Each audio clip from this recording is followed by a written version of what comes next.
स्वरूपिणे अवतार वरिष्ठाय रामकृष्णाय ते नमः।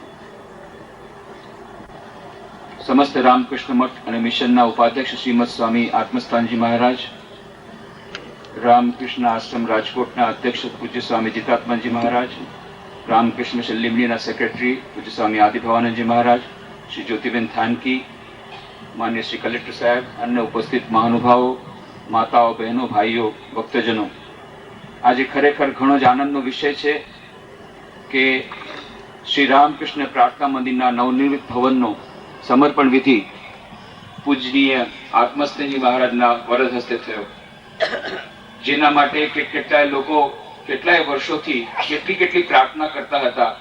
એ સ્વપ્ન આજે સાકાર થયું અને કેવો અદ્ભુત સહયોગ એ પણ પૂજ્ય સ્વામી આત્મસ્થાનજી મહારાજના વરદ હસ્તે થાય છે. આ ઐતિહાસિક બંગલો કે જ્યાં સ્વામી વિવેકાનંદ રહ્યા હતા, 4 મહિનાથી વધુ નિવાસ કર્યો હતો, જેમાં આપ સૌ જાણો છો પોરબંદરમાં દુનિયાની કોઈ જગ્યાએ કદાચ લાગ લગાટ આટલો સમય સ્વામી વિવેકાનંદ ક્યાંય નથી ગાળ્યો. એ ભોજેશ્વર બંગલામાં સ્વામી વિવેકાનંદ રહ્યા હતા. પણ ઇતિહાસ એ ઢકાયેલો હતો. આપણી જેટલા પુસ્તકો છે સ્વામી વિવેકાનંદ જીવન ચરિત્ર, એમાં એટલું લખેલું હતું કે પોરબંદરમાં સ્વામી વિવેકાનંદ બહુ લાંબો સમય ગાળ્યો હતો. કેટલાક પુસ્તકમાં હતો કે એમ પણ લખ્યું હતું કે 11 મહિના ગાળ્યા હતા. પરંતુ કઈ જગ્યાએ ગાળ્યો હતો એ જગ્યાનું નામ નહોતું. પૂજ્ય સ્વામી આત્મસ્થાનજી મહારાજ જયારે રાજકોટમાં અધ્યક્ષ હતા 1968માં, ત્યારે શ્રી રાજાભાઈ લાદીવાલાએ એમને ફોન કર્યો કે ભાઈ અહીંયા ભોજેશ્વર બંગલામાં સ્વામીજી હતા. પૂજ્ય મહારાષ્ટ્ર અહીંયા આવ્યા. તત્કાલીન રામકૃષ્ણ મઠ અને મિશનના જનરલ સેક્રેટરી સ્વામી ગંભીરાનંદજી મહારાજને સાથે લાવ્યા અને આખો ઇતિહાસ એક બદલાઈ ગયો. અને ત્યારે પછી રતુભાઈ અદાણીના સહયોગથી એ જ ઓરડામાં જ્યાં સ્વામી વિવેકાનંદ રહ્યા હતા એક મોટી છબી રાખવામાં આવી અને એક તકતી રાખવામાં આવી કે અહીંયા સ્વામી વિવેકાનંદ રહ્યા હતા. અને આ ઐતિહાસિક સ્થળને જાળવવા માટેની બધી યોજનાઓ પ્રારંભ થઈ.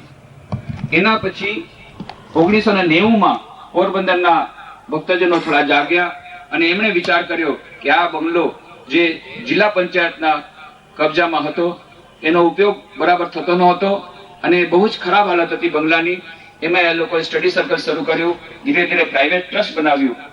અને પછી 1996માં જયારે ખબર પડી કે એ બંગલો તો વેચી દેવામાં આવશે, ત્યારે પૂજનીય આત્મસ્થાનજી મહારાજે આમાં ખૂબ રસ દાખવી પૂજ્ય ભૂતેશાનંદજી મહારાજ, તત્કાલીન અધ્યક્ષ મહારાજ, એમને સમજાવી કે આ બંગલો રામકૃષ્ણ મિશનને મળવો જોઈએ, એના માટે પ્રયત્નો કર્યા.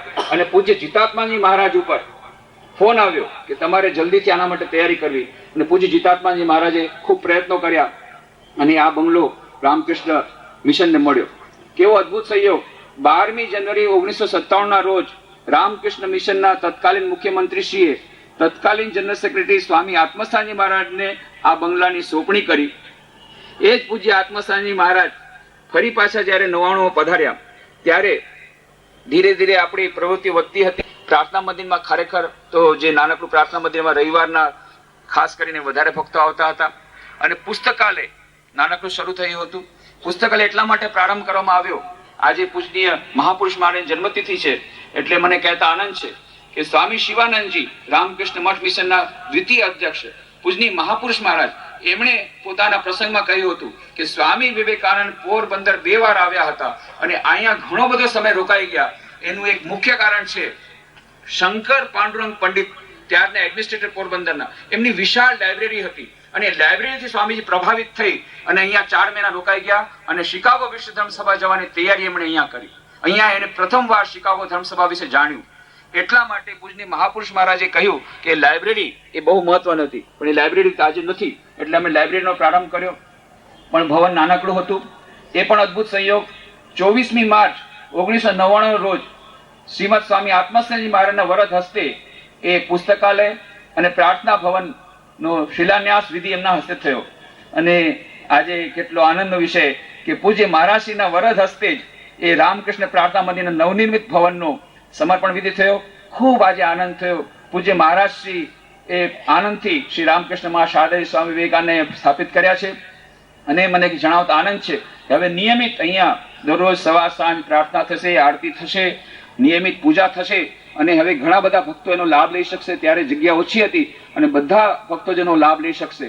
આવા એ સુંદર પ્રસંગમાં લોકોને ખબર પડે આજના સમયમાં શ્રી રામકૃષ્ણ દેવ, મા શારદા દેવી, સ્વામી વિવેકાનંદનો સંદેશ કેટલો પ્રાસંગિક છે, એનો જીવન સંદેશ કેટલું મહત્વ છે. એટલા માટે આપણે આ જાહેર સભા રાખી.